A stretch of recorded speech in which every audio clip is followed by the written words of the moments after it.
السلام علیکم ورحمۃ اللہ وبرکاتہ۔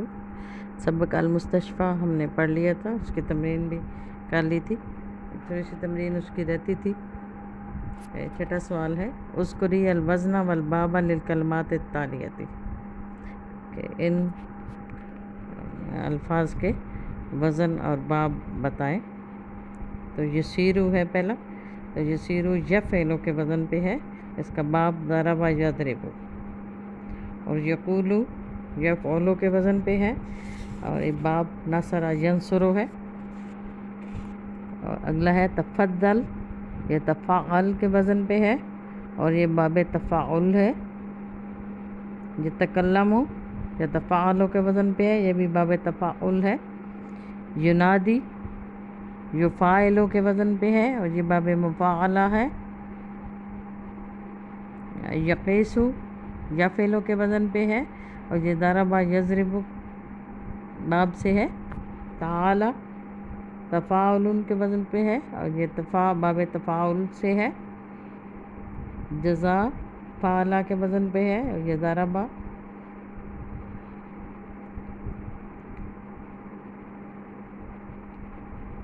شفا فعلا کے وزن پہ ہے، اور یہ بھی ضرب باب سے ہے۔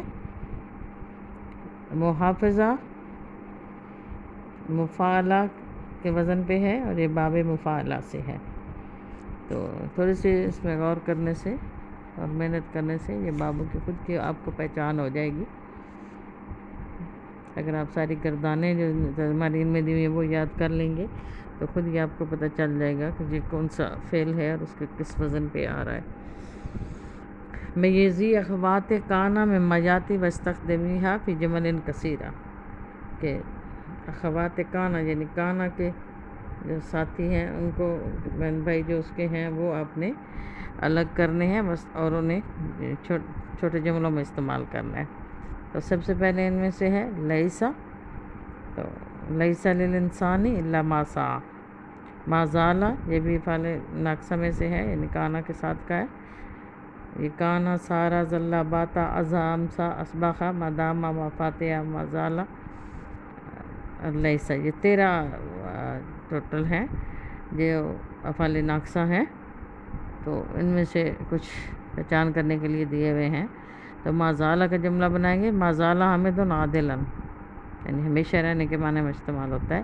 اور اصبخہ ہو جانے کے معنی میں یا صبح کے وقت کوئی کام ہونے کے معنی میں استعمال ہوتا ہے۔ اصبخہ خالد غنیا۔ سارا ہو جانا ایک حالت سے دوسری حالت میں بدل جانے کے لیے استعمال ہوتا ہے۔ سارا الغنی فقیرا۔ اور باتا رات گزارنا یا ہو جانا کے معنی میں ہوتا ہے۔ باتا ناصر مریضا۔ اگلا سوال ہے ترجمی الی العربیتی، عربی میں ترجمہ کریں۔ وہ بے چینی سے اپنی باری کا انتظار کرتا ہے۔ وہ ینتظر بدورہ قلقاً، میں اپنے سارے بدن میں درد محسوس کرتا ہوں۔ انا اشعر العلم فی جمیع جسمی، با کے ساتھ بھی آ سکتا ہے۔ انا اشعر بعلم فی جمیع جسدی، با ساتھ آئے گا تو علم کے نیچے زیر آئے گی۔ کیا آپ کو حلق میں تکلیف محسوس ہوتی ہے؟ حل تشعر بعلم فی حلقے کا، کیا مجھے ایکس رے کی ضرورت ہے؟ حل احتاج الی صورت بالاشعۃ السینیۃ، اس میں ایک بڑا چمچ صبح و شام لیں۔ خذ منہ ملکۃ کبیرۃ صباحا و مساء۔ اب یہ اس سبق کی تمرین اتنی ہی تھی، ختم ہو چکی ہے۔ تو جب بھی 10 سبق ہو جاتے تھے تو ہماری روٹین تھی کہ ہم کالج میں اس کے بعد ہم الانشاء شروع کرتے تھے۔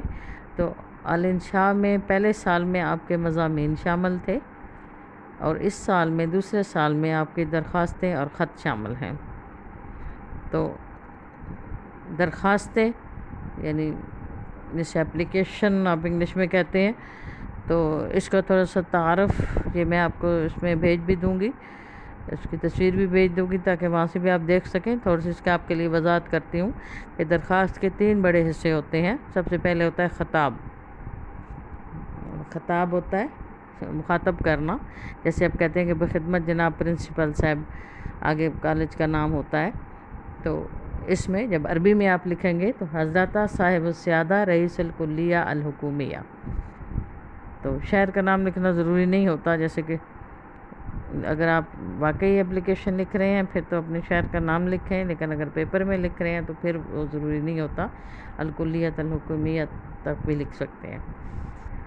تو اگر استاد کے نام لکھنے ہو رئیس الکلیہ تو وہ کہتے ہیں پرنسپل کو، اور اگر ایک کلاس کے ٹیچر کو تو حضرت سید المعلم الصف الثانی عشرہ، کہ جو 12ویں کلاس کا آپ کا استاد ہے اس کے نام یہ اپلیکیشن ہوگی۔ تو خطاب اس کے مطابق ہوتا ہے جو آپ کو درخواست لکھنی ہوتی ہے۔ اس کے بعد دوسری چیز ہے متن۔ تو متن کا مطلب ہوتا ہے کہ اصل عبارت جو آپ اس میں چاہتے ہیں، جو اس میں آپ کا مدعا ہوتا ہے وہ یہ ہے۔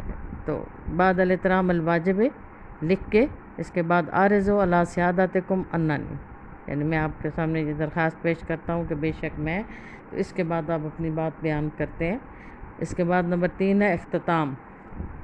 تو اختتام ہوتا ہے جب اپلیکیشن ختم ہو جاتی ہے، درخواست ختم ہو جاتی ہے، تو آخر میں آپ نے کیا لکھنا ہوتا ہے کہ آپ کی نوازش ہوگی، جیسے اردو میں آپ لکھتے ہیں تو عربی میں یہ ہوگا وَتَفَضَّلُوا بِقَبُولٍ فَائِقَ الْاحْتِرَامِ، اور پھر نیچے اختتام کرتے ہوئے تلمیذکم البار یا تلمیذکم المطیع، یعنی آپ کا تابعدار شاگرد لکھ کے نیچے رقم الف با جیم نام کی جگہ لکھ دیتے ہیں، اور رقم الجلوس لکھ کے آگے ہندسے کی بجائے ڈاٹس بھی ڈال سکتے ہیں، اور اگر واقعی آپ اصل اپلیکیشن لکھ رہے ہیں تو پھر اپنا رول نمبر لکھیں گے، المؤرخ فی تاریخ لکھیں گے۔ تو یہ درخواستیں جو آپ کے سلیبس میں شامل ہیں ان میں سب سے پہلی درخواست جو ہے درخواست برائے مالی امداد، یعنی فیس معافی کی ہے۔ تو آج یہ درخواست نویسی کا آپ اس سے اصول اور طریقے یہ یاد کریں، ان کو غور سے دیکھیں، تو پھر نیکسٹ انشاءاللہ ہم یہ آپ کے درخواست بھی ڈسکس کریں گے، یہ بھی میں بھیج دوں گی، لیکن ایک نظر آپ دیکھ لیں تو پھر اس کو میں آپ کو پڑھ کے سناؤں گی۔ السلام علیکم ورحمۃ اللہ وبرکاتہ۔